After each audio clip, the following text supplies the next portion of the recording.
Hello hello.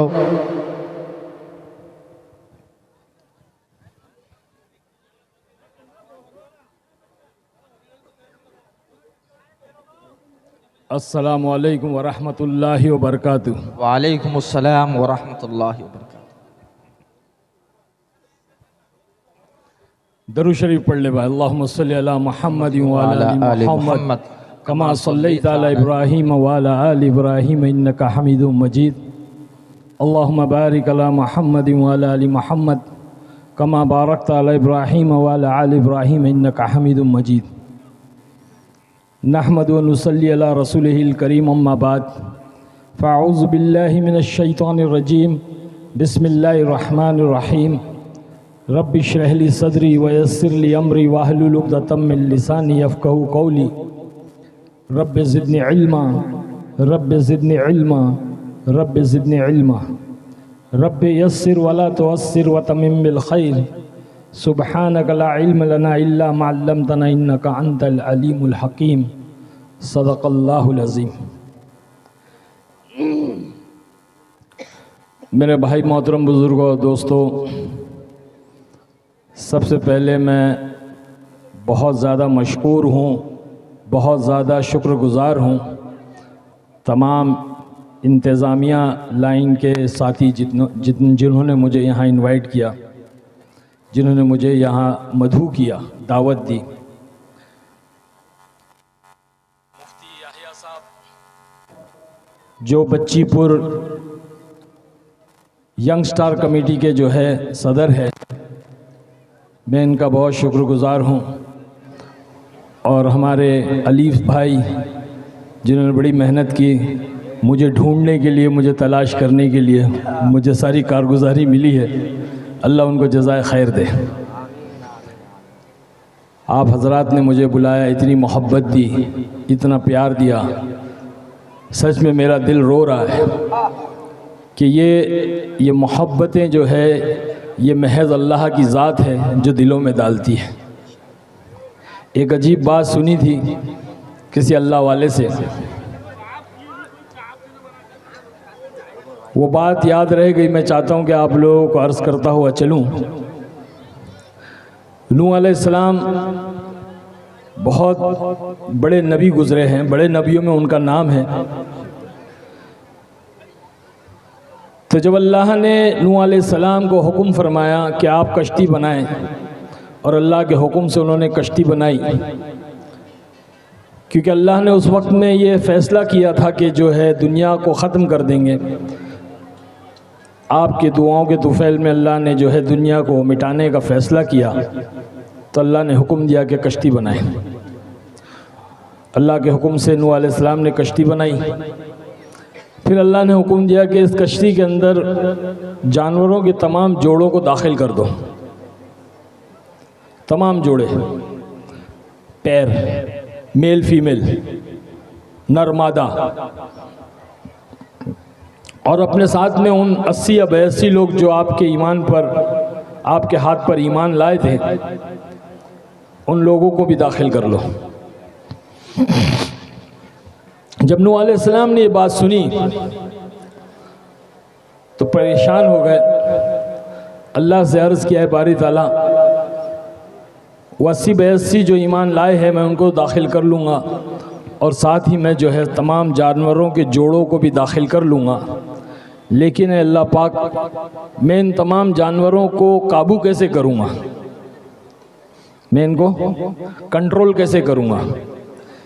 ये तो एक दूसरे के दुश्मन हैं, इनके अंदर तो आपस में अदावतें हैं, नफ़रतें हैं, दुश्मनियाँ हैं।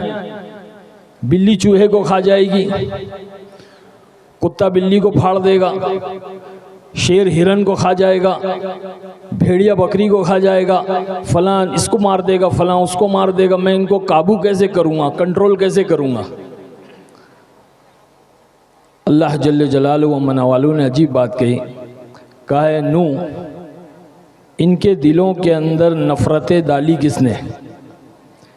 इनके दिलों के अंदर दुश्मनियाँ डाली किसने? इनके दिलों के अंदर अदावतें डाली किसने? तो नूह अलैहिस्सलाम ने फरमाया, अर्ज़ किया बारी ताला आपने। अल्लाह जल्ले जलालु व मनवालु ने फरमाया तो फिर मोहब्बतें भी हम डालेंगे। अल्लाह ने पूछा नफरतें डाली किसने, तो कहा कि आपने, तो कहा कि मोहब्बतें भी हम डालेंगे। तो ये दिलों के अंदर जो मोहब्बतें डालने वाली ज़ात जो है वो अल्लाह की है। अल्लाह ने आप हजरात के दिलों में मेरे लिए मोहब्बत दाखिल की, इसमें मेरा कोई कमाल नहीं है, ये तो अल्लाह का दीन है, महज अल्लाह का दीन, जिसकी निस्बत से हम जुड़ गए, जिस मेहनत से हम जुड़ गए, अल्लाह ने इसकी बरकत से लोगों के दिलों के अंदर मोहब्बतें डाल दी। मेरे भाई बुजुर्गों दोस्तों, ये अल्लाह का फजल है, अल्लाह का करम है कि अल्लाह ने मुझे हिदायत दी और उस दुनिया से निकल करके मैं इस मेहनत में लग गया। इस रास्ते पर अल्लाह ने मुझे डाला। ये सिरातुल मुस्तकीम का रास्ता है, ये नबियों वाला रास्ता है, सहाबा वाला रास्ता है, ताबाइन तबे ताबाइन वाला रास्ता है, औलिया इकराम वाला रास्ता है, ये अल्लाह के नेक बंदों वाला रास्ता है, अल्लाह ही ने डाला। गफलत का मेरी आंख से पर्दा हटा दिया,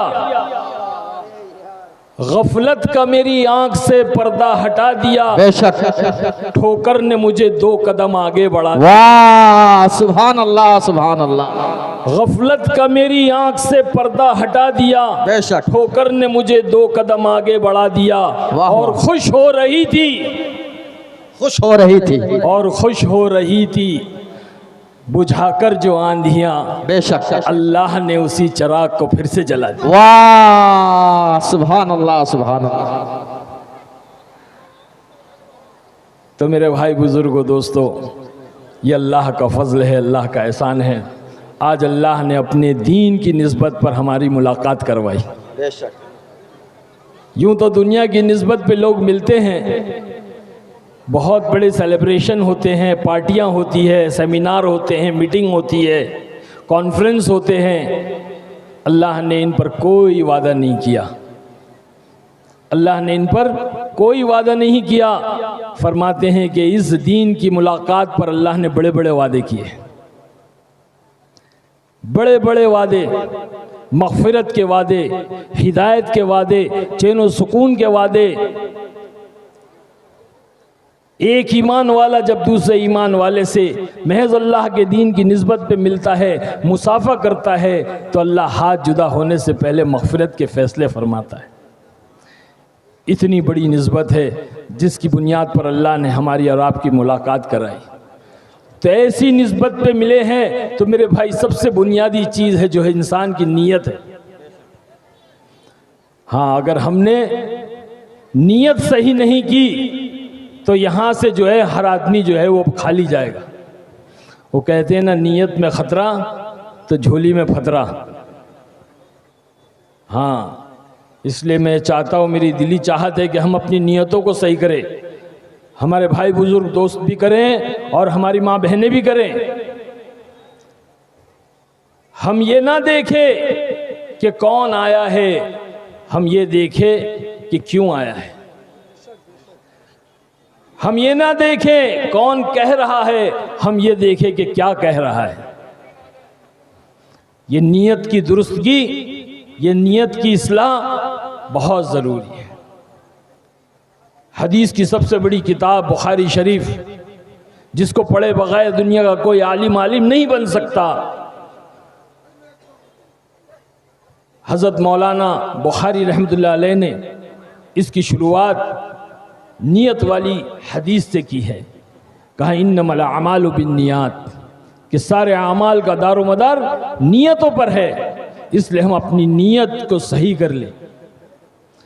ठीक है, बात चल गई, सोशल मीडिया के ज़रिए से, व्हाट्सएप के ज़रिए से बात चल गई कि भाई आरिफ खान कोई बॉलीवुड में था, फिल्मों में काम किया करता था, फूल और कांटे और फलाना धमाका फिल्में आई है, वो आज हमारे इलाके, हमारी बस्ती में आ रहे हैं, तो भाई चलो चल कर देखते हैं क्या कहते हैं, सुनते हैं।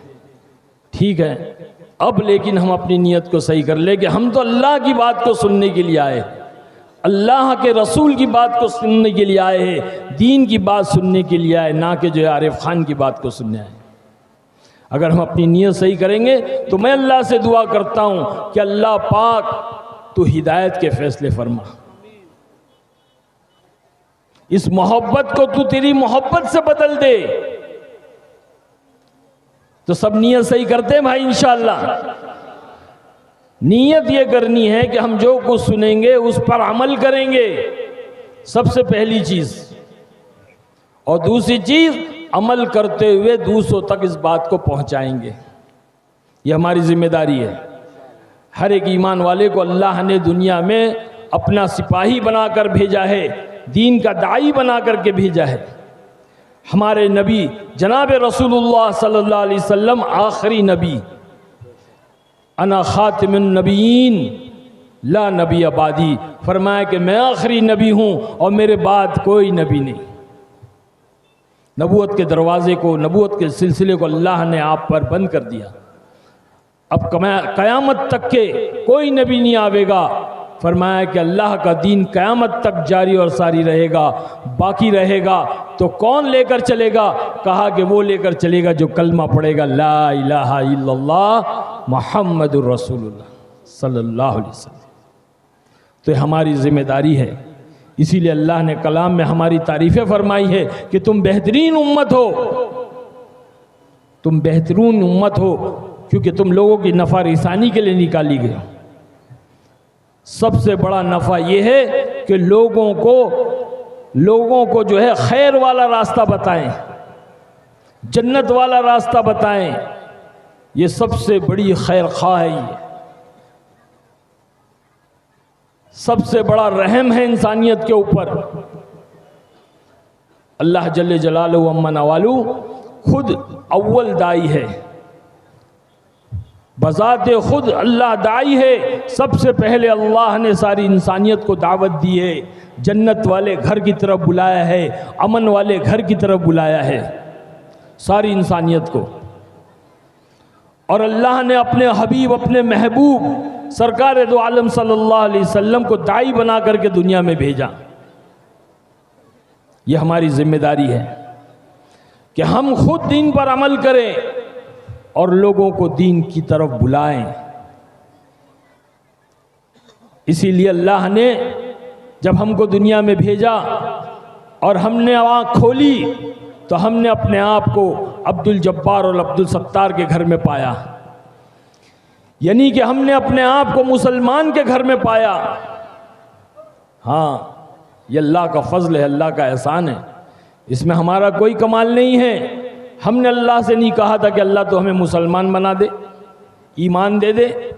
इतनी बड़ी दौलत जिसके बारे में अल्लाह खुद फरमा रहा है, हदीस कुदसी है, अल्लाह कहता है कि सारी कायनात, सातों ज़मीन, सातों आसमान, ये सूरज, चांद, सितारे, ये समुंदर, समुंदर के अंदर के ख़जाने, ये पहाड़, पहाड़ के अंदर के ख़जाने, ये सारी कायनात को तराजू के एक पल्ले में रख दिया जावे और दूसरे पल्ले में ये कलमा ला इलाहा इल्लल्लाह एक कागज़ के पुर्जे पर लिख कर रख दिया जाए तो ईमान वाला पल्ला वज़नी हो जाएगा। ये अल्लाह ने ईमान की कीमत को बतलाया। वो ईमान अल्लाह ने मुझे और आपको अता फरमाया है। हमने कभी इसके बारे में सोचा नहीं, कभी फिक्र नहीं की। हाँ, अलबत्ता हम फ़क्र में मुब्तला हो गए। फ़िक्र में मुब्तला होने की जगह, फ़िक्र में मुब्तला होने के बजाय हम फ़क्र में मुब्तला हो गए कि हम तो मुसलमान हैं, हम तो ईमान वाले हैं, हमें अपना जिस चाहे ज़िंदगी गुजारो, जानवरों जैसे ज़िंदगी गुजारो, एक दिन अल्लाह हमको जन्नत में ज़रूर दाखिल करेगा। ये शैतान ने धोखे में डाल दिया, नफ्स ने धोखे में डाल दिया। तो दुनिया में आकर के हम मनचाही ज़िंदगी गुजारने लगे। हम सारे ज़िंदगी गुजार रहे हैं, जबकि अल्लाह जल्ले जलालहू व मनवालहू ने ये ज़िंदगी गुजारने के एतबार से नहीं दी है, अल्लाह ने ये ज़िंदगी संवारने के एतबार से दी है। और संवारने के लिए अल्लाह ने दीन अता फरमाया है। आज हम सारे मुसलमान इस दुनिया के अंदर एक बेफिक्री वाली ज़िंदगी गुजार रहे हैं, एक बेहिसी वाली ज़िंदगी गुजार रहे हैं। एक बेहोशी वाली ज़िंदगी गुजार रहे हैं। मेरे भाई बुजुर्गों दोस्तों, अल्लाह ने हमें इसलिए नहीं भेजा कि हम जो है वो गैर ईमान वालों की तरह, जानवरों की तरह, शैतानों की तरह ज़िंदगी गुजार के चले जाएं, बल्कि अल्लाह ने हमारी रहबरी की। नबियों के ज़रिए से अल्लाह ने हमें दीन अता फरमाया और अल्लाह ने अपने महबूब, अपने हबीब सरकार दो आलम सल्लल्लाहु अलैहि वसल्लम के ज़रिए से दीन को मुकम्मल किया। और यूँ तो अल्लाह ने हमें बेशुमार नियामतें अता फरमाई हैं। हम रोज़ाना की ज़िंदगी में देखते हैं, हम जो खाते हैं पीते हैं, हमारे वालिदैन, हमारे बीवी बच्चे, हमारे रिश्तेदार, दोस्त अहबाब, अल्लाह की बेशुमार नियामतें जिनको हम शुमार नहीं कर सकते, जिनको हम काउंट नहीं कर सकते, गिन नहीं सकते, इतनी नियामतें हैं। लेकिन अल्लाह ने कहीं नहीं कहा कि मैंने तुम्हें ये दिया, वो दिया, वो दिया, ये दिया। अलबत्ता अल्लाह ने यूँ कहा, फ़बिअय्यि आलाइ रब्बिकुमा तुकज़्ज़िबान। बार बार इस बात की तकरार की अल्लाह ने सूरह रहमान में और कहा कि फ़बिअय्यि आलाइ रब्बिकुमा तुकज़्ज़िबान, तुम मेरी किन किन नियामतों को ठुकराओगे। मेरे भाई बुजुर्गों दोस्तों, लेकिन जब अल्लाह पाक ने दीन को मुकम्मल कर दिया, कंप्लीट कर दिया, मोहर लगा दी, तो अल्लाह ने कहा यौमा अकमलतु लकुम दीनकुम व अतममतु अलैकुम नियामती। नियामती का लफ्ज़ इस्तेमाल करके अल्लाह ने ये जतलाया है और ये बतलाया है कि हमने तुम्हें बहुत बड़ी नियामत अता फरमाई। आज ये नियामत हमारी ज़िंदगियों से धक्के खा रही है। आज हमारी ज़िंदगियों के शोबों से, हमारे घरों से, हमारे कारोबार से, हमारी शादी ब्याहों से, हमारे ज़िंदगी के हर हिस्से से ये नियामत धक्के खा रही है। आज अल्लाह का दीन हमारे घरों के बाहर खड़ा हुआ है और पुकार रहा है, क्या मैं अंदर आ जाऊं? तो मुसलमान कहता है, ईमान वाला कहता है कि ना भाई ना। अपनी ज़ुबान से नहीं कहता, लेकिन अपने अमल से ये कहता है कि ना भाई ना, तू अंदर नहीं आना, क्योंकि अगर तू अंदर आएगा तो जो है मनचाही छोड़नी पड़ेगी और रबचाही पर चलना पड़ेगा, जो बहुत मुश्किल है। वक्त पे सोना पड़ेगा, वक्त पे उठना पड़ेगा, सुन्नतों के मुताबिक ज़िंदगी को गुजारना पड़ेगा, अपनी ख्वाहिशात को मारना पड़ेगा, अपने नफ्स के खिलाफ जाना पड़ेगा। तो भाई ये तो हमसे नहीं होगा, इसलिए जो है तू बाहर खड़े रहे, तेरे अंदर आने की इजाज़त नहीं है। आज कारोबार के बाहर दीन खड़ा है, कहता है कि मैं अंदर आ जाऊं, तो मुसलमान कहता है ना भाई ना, तू अंदर नहीं आना। सारे ग्राहक आ सकते हैं, सारे जो है खरीद करने वाले आ सकते हैं, सारी दुनिया के लोग आ सकते हैं, लेकिन तू बाहर खड़े रहे, क्योंकि तू अंदर आएगा तो सच बोलना पड़ेगा, और सच बोलेंगे तो जो है वो कारोबार नहीं होगा। तू अंदर आएगा तो सही तोलना पड़ेगा, सही नापना पड़ेगा, सही तोलेंगे और सही नापेंगे तो फिर मुनाफा कहाँ होगा। और तुझे तो पता है कि मुझे बैंक में इंटरेस्ट है और बैंक को मुझ में इंटरेस्ट है, तू अंदर आ जाएगा तो ये सारा इंटरेस्ट ख़त्म हो जाएगा। तो कारोबार से धक्के खा रहा है। ये दीन शादी ब्याहों के बाहर खड़ा हुआ है, फंक्शन हॉल और कन्वेंशनल हॉल के बाहर खड़ा हुआ है और पुकार रहा है, सदाएं लगा रहा है, क्या भाई मैं अंदर आ जाऊं? तो मुसलमान कहता है ना भाई ना, तू अंदर मत आना। तू अंदर आएगा तो ये सारी बेहयाई बेपर्दगी निकालनी पड़ेगी। ये वीडियो शूटिंग जो चल रही है, ये रोशनाई, ये ऑर्केस्ट्रा और जो मुगनियाएँ और रक्कासाएँ नाच रही है, इनको सबको निकालना पड़ेगा। और बड़े बड़े सेलिब्रिटीज़ आए हुए हैं, बड़े बड़े जो है बिजनेस टाइकून आए हुए हैं, बड़े बड़े मुअज़्ज़ज़ लोग आए हुए हैं, इन तमाम को निकालना होगा। इसलिए भाई जो है वो शादी जो है वो शादी हो जाएगी।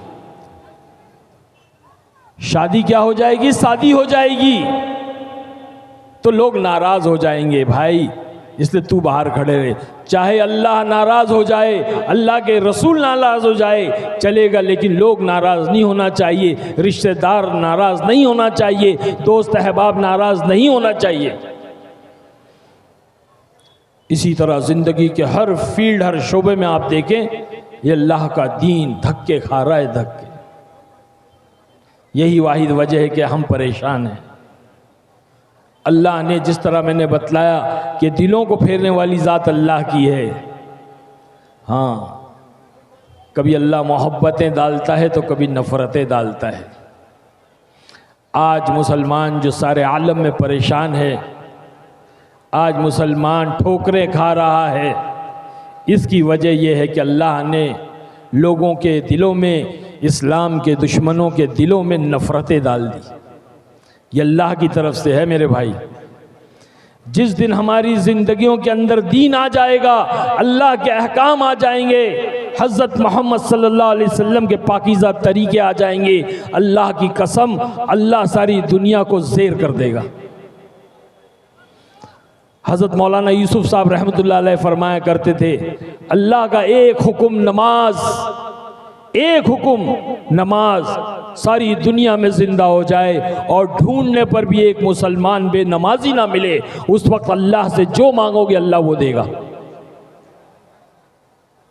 आज हम देखें हमारी ज़िंदगियों में नमाजों का क्या हाल है।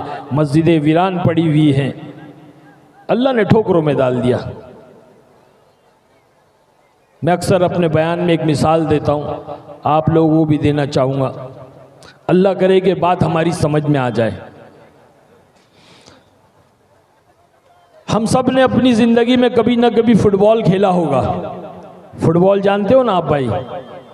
अरे बोलो ना।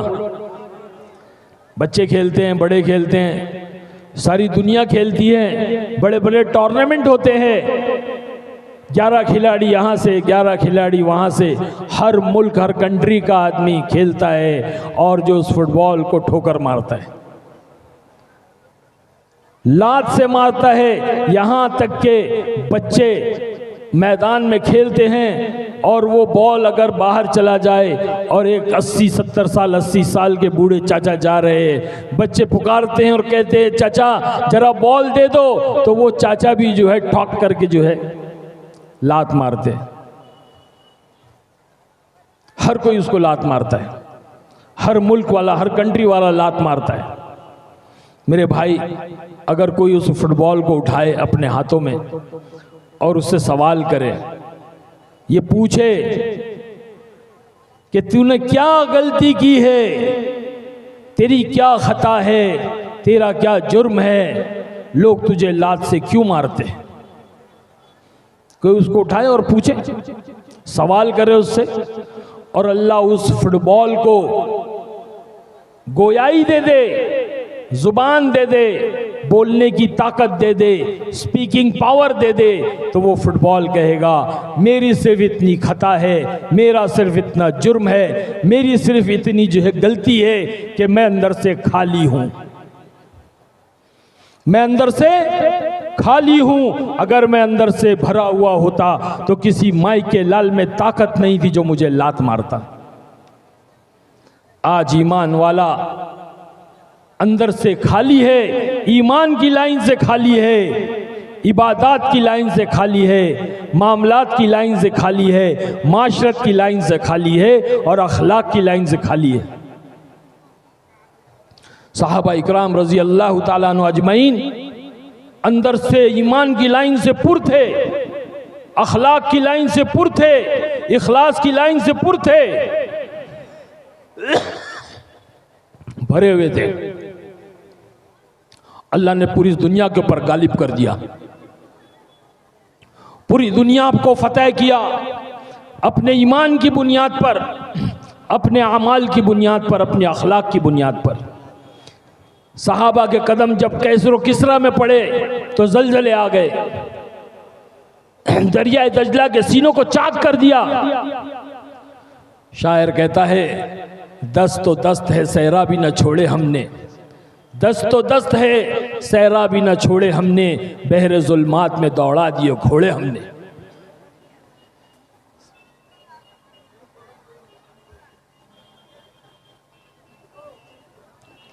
आज अगर हम चाहते हैं कि हम कामयाब हो जाएं, अल्लाह हमें भी वो इज़्ज़तें अता फरमाए जो अल्लाह ने सहाबा को अता फरमाई, वो कामयाबियाँ जिसके हम मुतमन्नी हैं, हमारी चाहत है कि हम भी कामयाब हो जाएं। हमारी ज़िंदगी बरकतों वाली हो जाए, राहतों वाली हो जाए, चैन और सुकून वाली हो जाए, अमन व अमान वाली हो जाए, तो हमें भी चाहिए कि हम सहाबा के नक्श व कदम पर चले। सहाबा जैसी ज़िंदगी, सहाबा को अपना नमूना बनाए और उनकी ज़िंदगी को मालूम करके उनके जैसा ईमान बनाए, उनके जैसे आमाल बनाए, उनके जैसे अखलाक बनाए। ये बहुत ज़रूरी है। अगर हमने ऐसा नहीं किया तो हम ज़िंदगी में परेशान रहेंगे मेरे भाई। दुनिया की चीज़ें हमारे पास ज़रूर होगी, हम चीज़ों पे मेहनत करते रहेंगे, चीज़ें बनती रहेगी। अगर हमने ईमान और आमाल पे मेहनत नहीं की तो ईमान और आमाल नहीं बनेगा।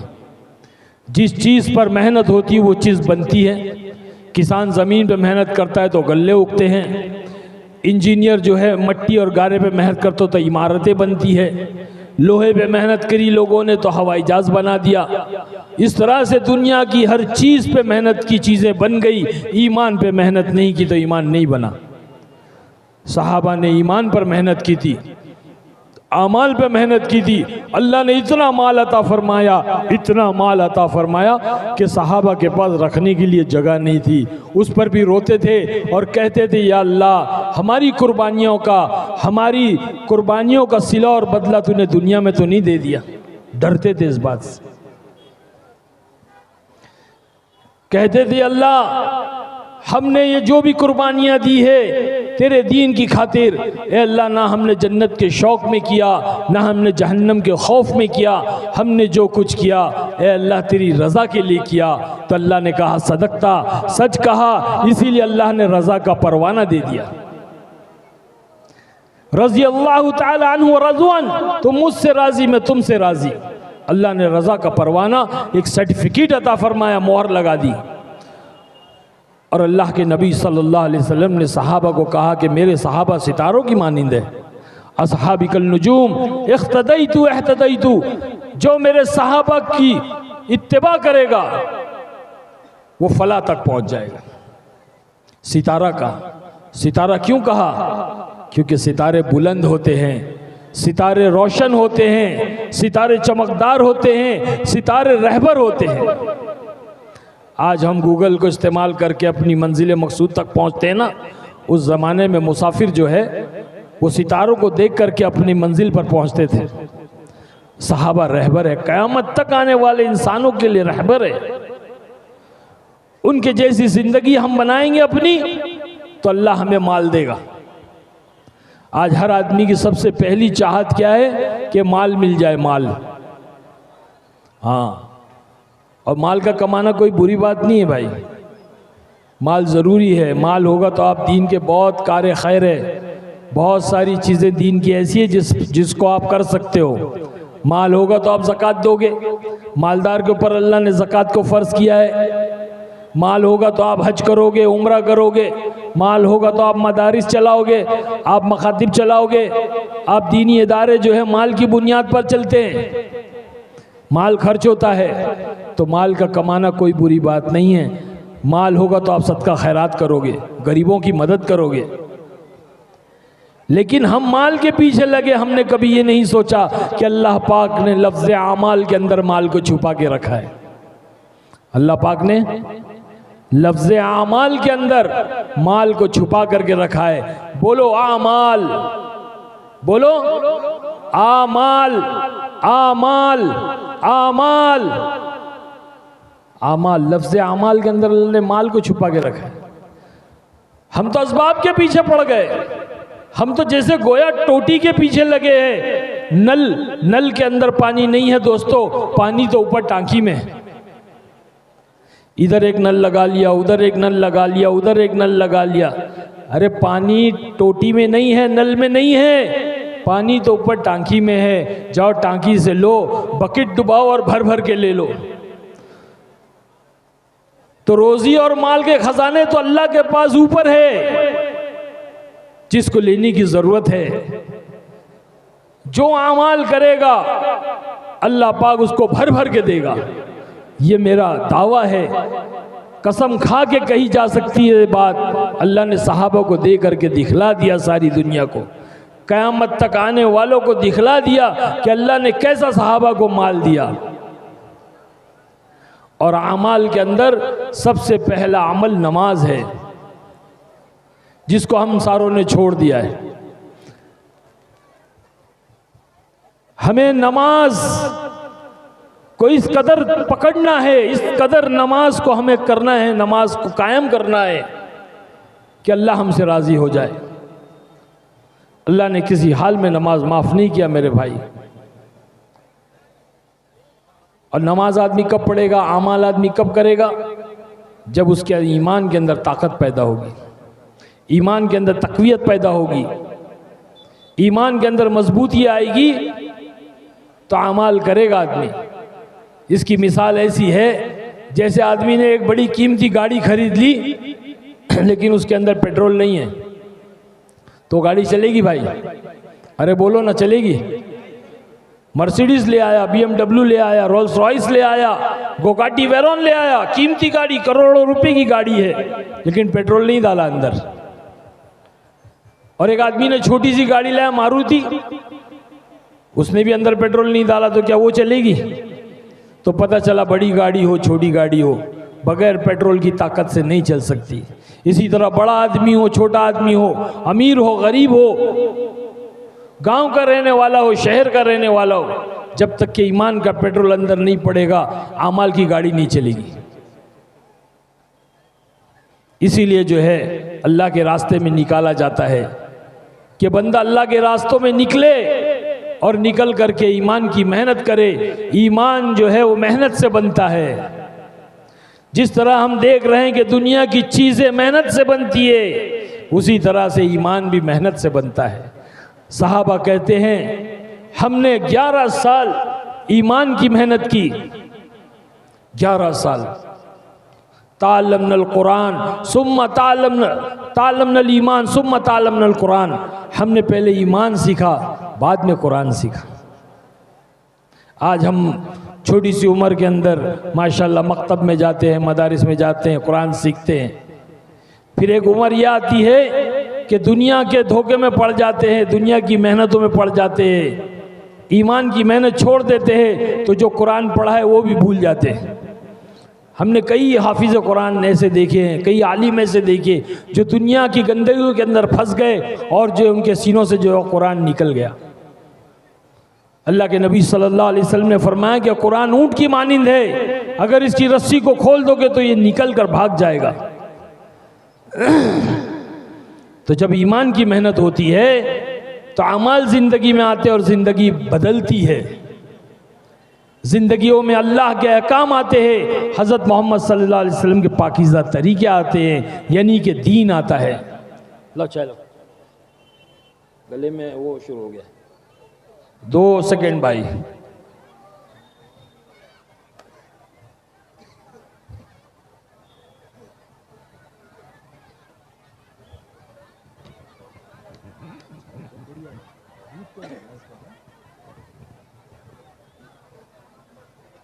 अभी क्यों दूर को चली जा रही है?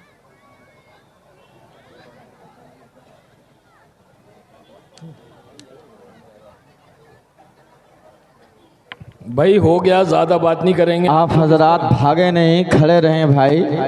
आ जाए, दुआ करके चले जाए भाई। दुआ होगी, आप हजरात रुके, घर मत जाएं अभी। देखें इतनी दूर से हम जो आए खड़े हैं हैं, उधर बैठ जाएं।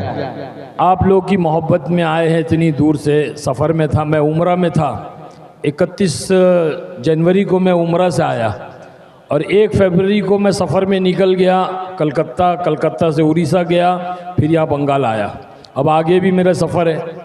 तो ये आप लोगों की मोहब्बत के लिए हम जो है चल रहे हैं भाई। अगर आप हमको छोड़ के चले जाओगे तो कितना दिल टूट जाएगा, है ना। बस थोड़ी देर इंशाल्लाह और बात करेंगे, मेरी भी जो ताकत नहीं है और बात करने की।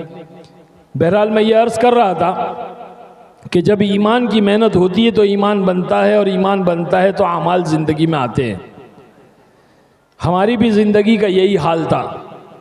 हाँ, ईमान की सतह इतनी नीचे चले गई थी, इतनी नीचे चले गई थी, अल्लाह ना करे अगर हम इस मेहनत में नहीं जुड़ते, अल्लाह हम पर रहम का मामला नहीं करता, तो हमारा ईमान सल्ब भी हो सकता था। हमें पता नहीं चलता कब हमारा ईमान निकल जाएगा। एक चिड़िया की मानिंद, एक परिंदे की मानिंद सीने से ईमान निकल जाता है, आदमी को पता भी नहीं चलता। वो जब मरता है और मैदान महशर में खड़ा होगा तो वो गैरों की सफ़ में खड़ा किया जाएगा। वो कहेगा, ए अल्लाह, मैं तो दुनिया के अंदर मुसलमान था, मेरा नाम अब्दुल जब्बार अब्दुल सत्तार था, ए अल्लाह मैं आज काफिरों की और गैरों की सफ़ में कैसे खड़ा हो गया? तो अल्लाह फरमाएगा कि तेरा ईमान सल्ब हो चुका था, तेरे आमाल की बुनियाद पर, तेरे आमाल की बदौलत ईमान सल्ब हो गया था, तुझे पता भी नहीं चला। अल्लाह हम सब की हिफाजत फरमाए। तो मेरे भाई बुजुर्गों, दोस्तों, हमारा भी यही हाल था। फिल्मी दुनिया में थे, बुराई के गढ़ में थे, ऐसी जगह पे थे जहाँ सर गुनाह शुरू होते हैं, जहाँ से गुनाह शुरू होते हैं। एक गफलत की ज़िंदगी थी, एक मदहोशी की ज़िंदगी थी, बेहिसी की ज़िंदगी थी। अल्लाह ने फजल किया कि कुछ बंदे हमारे पास आए, हमसे मुलाकात की कोशिशें की।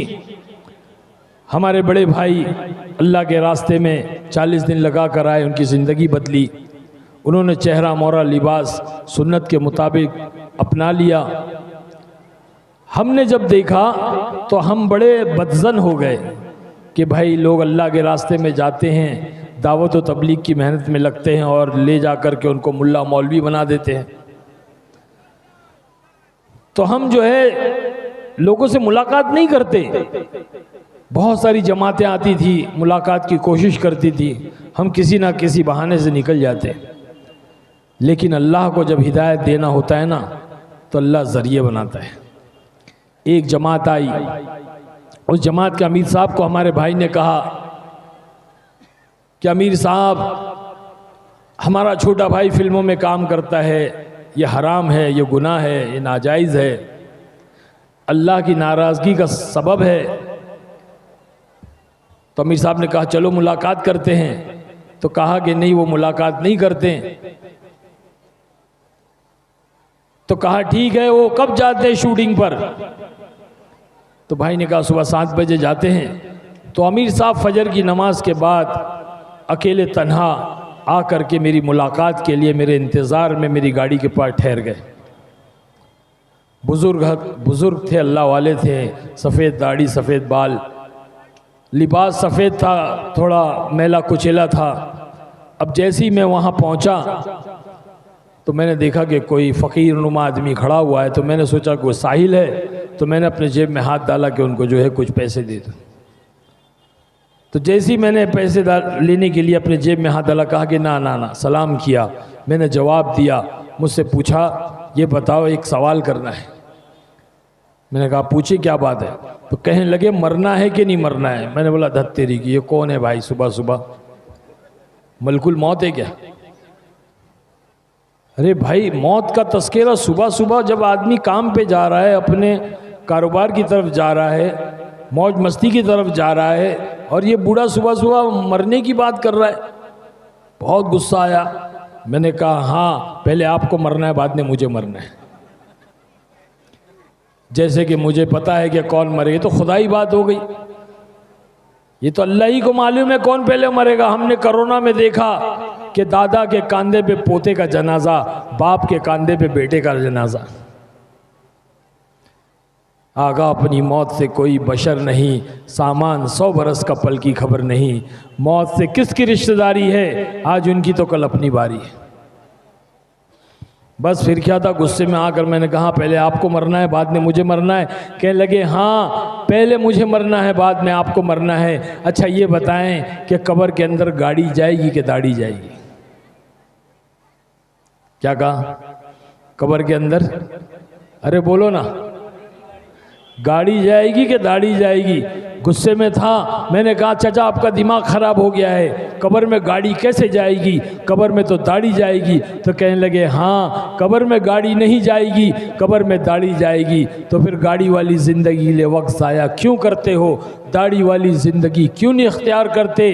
दाढ़ी वाली ज़िंदगी तो जनाब रसूलुल्लाह सल्लल्लाहु अलैहि वसल्लम बस दिल से निकली जो आह असर रखती है, पर नहीं ताकत परवाज़ मगर रखती है। मर्द मुजाहिद की निगाह जब पड़ जाती किसी मोमिन के दिल पे, तो अल्लाह दुनिया बदल देता है। हाँ, इब्राहिम बिन अदम एक बहुत बड़े आदिल बादशाह गुजरे हैं। एक दिन अपने महल के जो सहन में टहल रहे थे, खड़े हुए थे, देख रहे थे खिड़की में से, तो एक फ़कीर ने जो है उनसे पूछा कि इब्राहिम, तुम्हारे सराय की कीमत क्या है? इब्राहिम बिन अदम बहुत बड़े आदिल बादशाह थे, गुस्सा आया, कहा फ़कीर, तुझे मेरा महल सराया दिखता है? सराय यानी के लॉज, होटल। तो फ़कीर उनसे पूछ रहा है बादशाह से, तेरे सराय की कीमत क्या है? तो बादशाह सलामत ने कहा, ए फ़कीर, तुझे मेरा महल सराया नजर आता है? तो कहा, हाँ, तेरा महल मुझे सराया नजर आता है। ये बता कि तुझसे पहले यहाँ कौन रहता था? तो कहा, मेरे बाप, मेरे अब्बा। उनसे पहले? बोले उनके अब्बा। उनसे पहले उनके अब्बा। तो फिर बोले सराया नहीं तो और क्या है? एक आता है और एक जाता है। क्या कहा? एक आता है और एक जाता है। फ़कीर की बात सुन करके दिमाग खराब हो गया, टेंशन में आ गए, परेशान हो गए। अब जो है गुस्से में जो है गए, जैसी कमरे के अंदर गए तो वहाँ पर जो है गुलाम ने आकर कहा कि बादशाह सलामत, आपकी बांदी जो है आपके बिस्तर पर सो रही है। तो अब गुस्सा निकालना था, फ्रस्ट्रेशन निकालना था, तो कहा कि जाओ उसको लेकर आओ। उसको लाया गया, बांदी से पूछा, तेरी ये हिम्मत कि मेरे बिस्तर पे तू सो गई? तो कहने लगी, हाँ बादशाह सलामत, मैं बिस्तर साफ कर रही थी, बिस्तर इतना नरम था कि मैं ऐसे लेटी तो मुझे आंख लग गई। तो बादशाह सलामत ने कहा, इसको 10 कोड़े मारो। अब गुस्सा तो निकालना था ना, तो कहा कि इसको 10 कोड़े मारो। तो जैसे ही गुलाम ने जो है, सिपाही ने एक कोड़ा लगाया तो हंसने लगी। बादशाह सलामत देख रहे हो, कोड़ा मारे हंस रही है। फिर दूसरा कोड़ा लगाया, फिर हंस रही, परेशान। तीसरा कोड़ा लगाया, फिर हंसने लगी, ही। कहा कि ये बांदी तू क्या कर रही है? तुझे कोड़ा लगाया जा रहा है और तू हंस रही है? तुझे कोड़ा लगाया जा रहा है और तू हंस रही है? तो कहने लगी, हाँ बादशाह सलामत, मैं ये सोच करके हंस रही हूँ, 10 मिनट के लिए मैं सोई तो 10 कोड़े लगाए जा रहे हैं। जो जिंदगी भर सोता है उसका क्या होगा? सुभान अल्लाह, बोलो सुभान अल्लाह।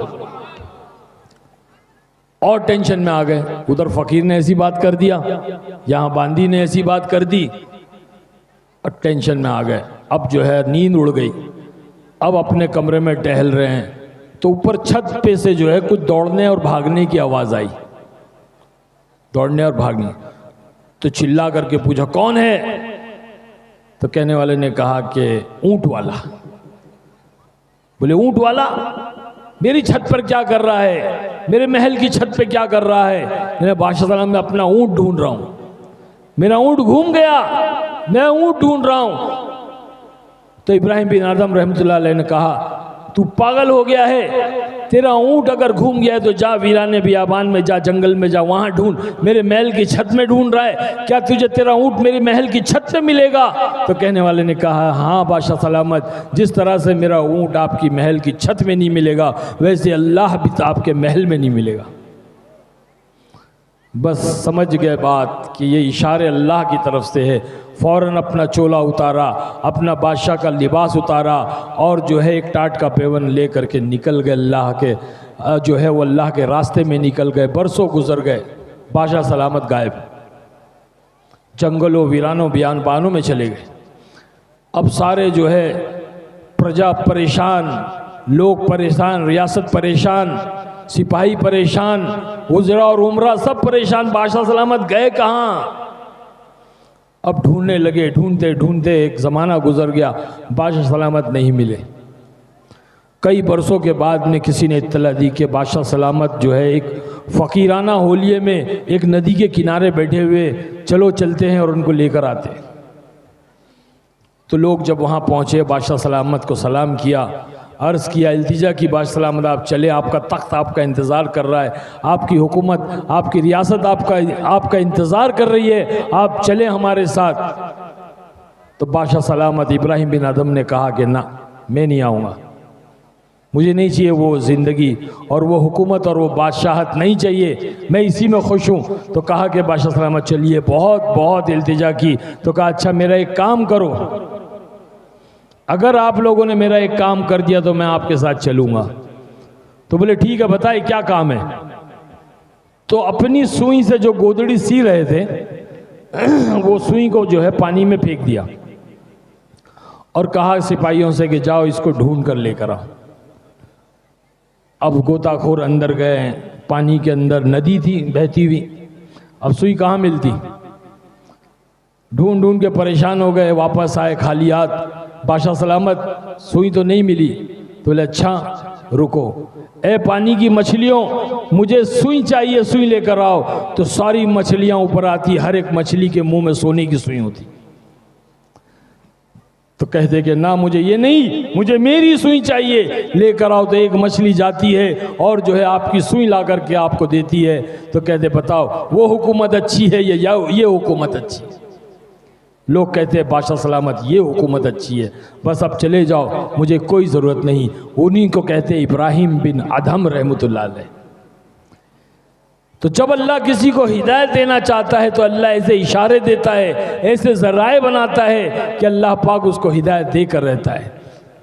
मेरे साथ भी ऐसा ही वाक़या हुआ कि वो अल्लाह के वली, वो अमीर साहब जो जमात में आए थे, अल्लाह की राह में आए थे, उन्होंने मुझसे कहा कि कब्र में गाड़ी जाएगी दाढ़ी जाएगी। ये उनकी बात जो है मेरे दिल में चुभ गई और मेरे दिमाग में बैठ गई कि भाई ये दाढ़ी वाली ज़िंदगी क्या है जो हज़रत मोहम्मद सल्लल्लाहु अलैहि वसल्लम की ज़िंदगी है। बस उस ज़िंदगी की तलाश में जैसे ही लगा, अल्लाह ने वो सुकून अता फरमाया, वो चैन अता फरमाया कि दुनिया की मालो मता, दुनिया की दौलत, दुनिया की शोहरत, दुनिया की इज़्ज़त कदमों में थी। अल्लाह ने जो है वो मज़ा जन्नत का चकाया। चटाई पर, मस्जिद की चटाई पर अल्लाह ने वो सुकून की नींद दी जो सब कुछ रहते हुए भी नहीं थी। नशे करते थे, नींद की तलाश में, दिल बेचैन थे, परेशान थे, सुकून नहीं था, जलन थी, हसद था, लालच थी और हवस थी, और दुनिया मिल जाए, और दुनिया मिल जाए, और दुनिया मिल जाए। अल्लाह कहता अला बिज़िक्रिल्लाहि तत्मइनुल कुलूब, हमने दिलों का चैन और इत्मीनान अपने जिक्र में रखा है। और अल्लाह का दीन सरासर जिक्र है, अल्लाह का दीन सरासर जिक्र है कि अल्लाह का दीन उसे कहते हैं कि अल्लाह के हुक्मों को हज़रत मोहम्मद सल्लल्लाहु अलैहि वसल्लम के तरीक़ों से पूरा करने का नाम दीन है। और अल्लाह कहता है कि हमने दीन में कामयाबी रखी है।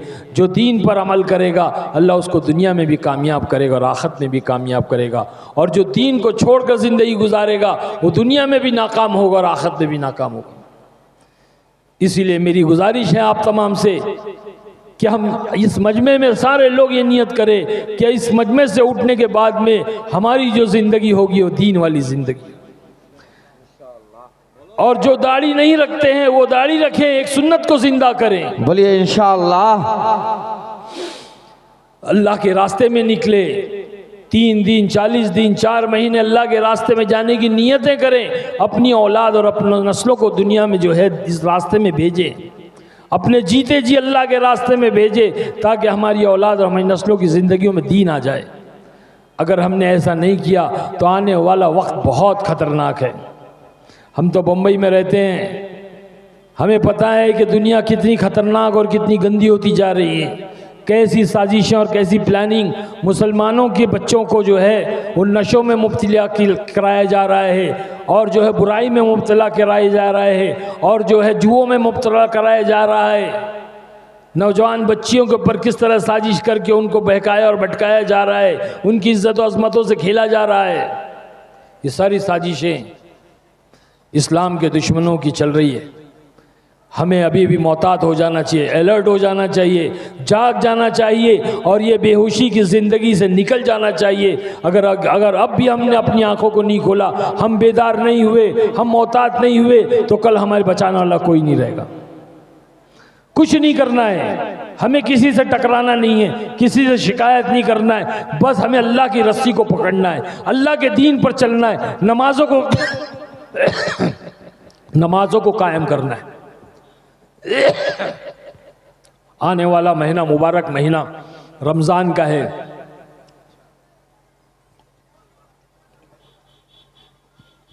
ये शाबान का महीना है, आइंदा महीना रमज़ान का आ रहा है। बस अब से हम जो है अल्लाह के नबी सल्लल्लाहु अलैहि वसल्लम जो है अपनी कमर को कस लिया करते थे शाबान के महीने से। हम अभी से जो है चालू कर दें, तौबा करके इस मजलिस से उठें। सोचे भाई, मैं कहाँ, आप कहाँ, इतने 1000 किलोमीटर मैं आपसे मिलने आया, मैं नहीं आया, ये अल्लाह ने भेजा है। क्योंकि कल क़यामत में कोई ये नहीं कह सकेगा ए अल्लाह मुझे कोई समझाने वाला नहीं आया था, मुझे कोई बतलाने वाला नहीं आया था। अल्लाह ने आज इस दुनिया में दावत व तबलीग की मेहनत के ज़रिए से एक हुज्जत कायम कर दी है कि हर शोबे से, हर फील्ड से लोग आ रहे हैं। हाँ, हर शोबे से इंजीनियर आ रहे हैं, डॉक्टर आ रहे हैं, बिजनेसमैन आ रहे हैं, IAS ऑफिसर, IPS ऑफिसर, हर लाइन से लोग आ रहे हैं। भाई क्यों आ रहे हैं? कौन भेज रहा है? अल्लाह भेज रहा है, ताकि हुज्जत कायम हो जाए और कोई ये नहीं कह सके कि हमें कोई समझाने वाला नहीं आता। एक फिल्मी दुनिया थी, वहाँ से भी अल्लाह ने मुझे भेज दिया, जहाँ से बुराइयाँ शुरू होती हैं। नौजवान बच्चे और बच्चियाँ जिस ज़िंदगी को अपनाने के लिए बर्बादी को इख्तियार करते हैं, अपनी इज्जतों को नीलाम करते हैं, नौजवान अपने जूते खसते के भाई छोटा सा एक रोल मिल जाए। उस ज़माने में 90s की मैं बात कर रहा हूँ, 90 के दशक की बात कर रहा हूँ। मैं एक टॉप लेवल का एक एक्टर था, मुझे फिल्म फेयर अवार्ड के लिए नॉमिनेट किया गया था। फूल और कांटे के लिए मुझे नॉमिनेट किया गया था, best villain of the year, साल का बेहतरीन विलन। अल्लाह ने हिदायत दिया, ज़िंदगी बदला, अल्लाह दुनिया में काम ले रहा है। बाहर मुल्कों में अल्लाह ने भेजा, अमेरिका भेजा, अफ्रीका भेजा, वेस्ट इंडीज़ गए, क्यूबा गए। क्यूबा मुल्क वो मुल्क है जहाँ पर कम्युनिस्ट, धैर्य, नास्तिक, वहाँ का बादशाह फिदेल कैस्ट्रो, वो अल्लाह और रसूल का नाम लेना तो दूर की बात, किसी मज़हब को पनपने नहीं देता था, किसी मज़हब को पनपने नहीं देता था। अल्लाह ने एक नौजवान को भेजा, पड़ोस के मुल्क से एक नौजवान पढ़ने के लिए गया, मेडिकल साइंस के लिए गया, और अल्लाह ने उससे ऐसा काम लिया कि उस मुल्क के अंदर अल्लाह ने इस्लाम को ज़िंदा कर दिया। हमारी जमात वहाँ गई थी, 1 महीना हम उस मुल्क में रहे। 3000 लोग उस वक्त इस्लाम में दाखिल हो चुके थे। एक बड़ी शानदार मस्जिद बनी थी जिसमें सबसे पहली बार ईद की नमाज अदा की गई, और उस नमाज के अंदर हमारी जमात 8 साथियों की मौजूद थी। तो ये मेहनत है, ये अल्लाह की रज़ा वाला काम है, ये दावत का वो काम है जो अल्लाह पाक ने सबसे पहले हमें जिसका तारुफ कराया। जब बच्चा पैदा होता है मुसलमान के घर में, तो सबसे पहला अमल क्या किया जाता है? अरे बोलो ना, क्या किया जाता है? अजान दी जाती है ना, सीधे कान में अजान, उल्टे कान में अकामत। अजान क्या है? अजान दावत है, और सबसे बड़ी दावत है। इसीलिए अजान के बाद जो दुआ पढ़ी जाती है उसमें कहा जाता है अल्लाहुम्मा रब्बा हाज़िही दावती ताम्मा, सबसे बड़ी दावत। दावत के ज़रिए से ईमान अंदर दाखिल किया जाता है, फिर उसके बाद में उस बच्चे को शहद चटाया जाता है या दूध पिलाया जाता है। क्योंकि दावत के ज़रिए से जब ईमान अंदर दाखिल किया जाएगा, वो बच्चा बड़ा होगा, भूखा होगा तो साबिर बनेगा, सब्र करेगा, और मालदार बनेगा तो शाकिर बनेगा, शुक्र करेगा। अगर दावत के ज़रिए से ईमान को अंदर दाखिल नहीं किया गया तो ये बच्चा जब बड़ा होगा, भूखा रहेगा तो डाकू बनेगा, और मालदार बनेगा तो फिरौन बनेगा। इसीलिए सबसे पहला तारुफ दावत। ये नहीं कहा बच्चे से कि अब उठ जा, पैदा हो गया, नमाज पढ़, अब उठ जा हज कर ले, अब उठ जा रोज़ा रख, अब उठ जा ज़कात दे, ये नहीं कहा। बल्कि सबसे पहले जो अमल सामने लाया गया वो दावत का अमल लाया गया, और दावत के ज़रिए से ईमान को अंदर दाखिल किया गया। अल्लाह खुद आई है, इसीलिए अल्लाह ने अपने कलाम में सारे नबियों की दावत को पेश किया, किसी नबी की इबादत को पेश नहीं किया।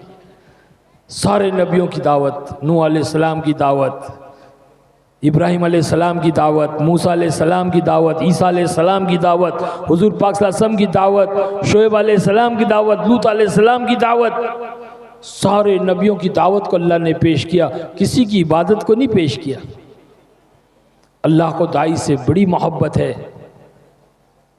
कुरान में अल्लाह ने यासीन को अपना दिल बनाया, कुरान का दिल बनाया। उसके अंदर अल्लाह ने एक साहब का वाक़या बयान किया, हबीब नज्जार, जिसको अल्लाह के नबी सल्लल्लाहु अलैहि वसल्लम नाम से नहीं पुकारते थे, यासीन वाला साहब कहते थे। वो एक दाई थे, दाई का वाक़या अल्लाह ने बयान किया।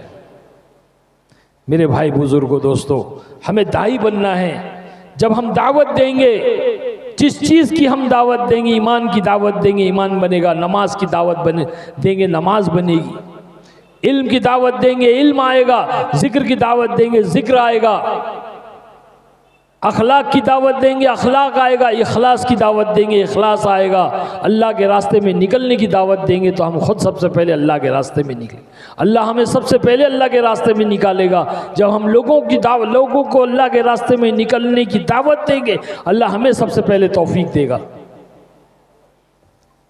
इसीलिए कहते हैं हमारे बुजुर्गान दीन, हमारे अकाबिर, हमारे बड़े, कि दावत की मेहनत में लगो, खुद भी लगो, अपने बच्चों को भी लगाओ, ताकि वो एक महफूज माहौल में आ जाए, एक ऐसे माहौल में आ जाए जहां पर शैतान हमला ना कर सके, नफ्स के धोखे से निकल जाए। ऐसा माहौल बनाना होगा, हमें मेहनत करनी होगी, बेदार होना होगा, जागना होगा, खुद को भी जागना होगा, अपनी बीवी और बच्चों को और अपनी औलादों को जगाना होगा, मेहनत करनी होगी। दुनिया दुनिया दुनिया मेरे भाई ये यहीं रह जाएगी।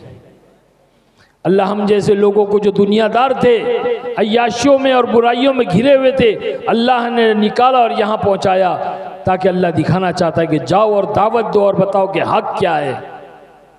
वकुल जाल हक वज़हकल बातिल इन्नल बातिल काना ज़हूका, कि जब हक आता है तो बातिल भाग जाता है, क्योंकि बातिल बहुत कमज़ोर है।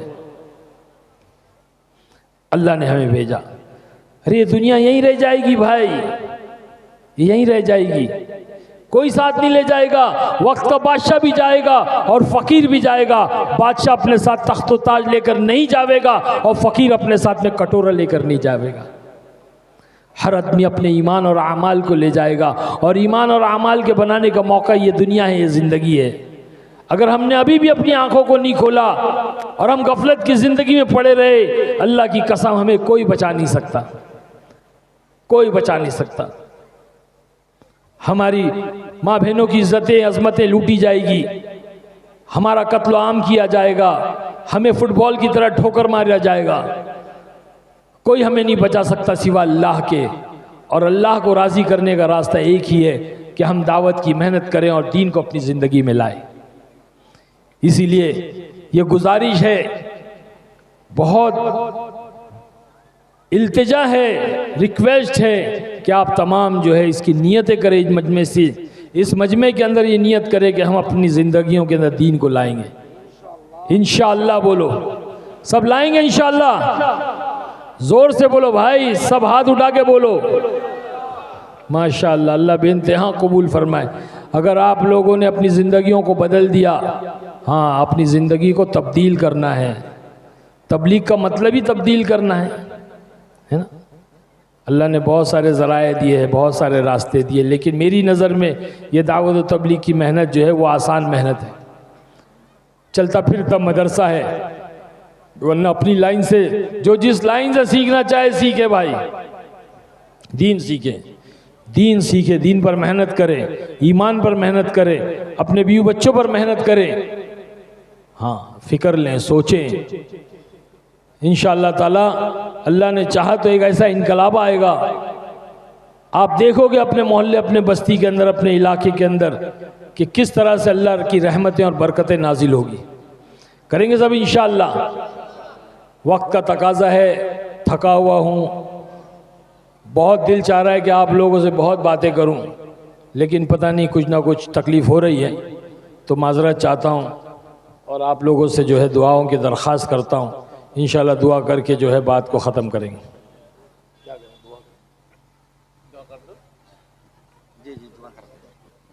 है ना, बहुत साथी भी सब दूर पे चले गए।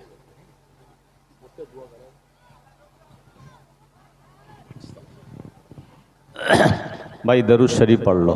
दरूद शरीफ पढ़ो। अल्लाहुम्मा सल्लि अला मुहम्मद व अला आलि सय्यिदिना मुहम्मदिन व बारिक वसल्लिम।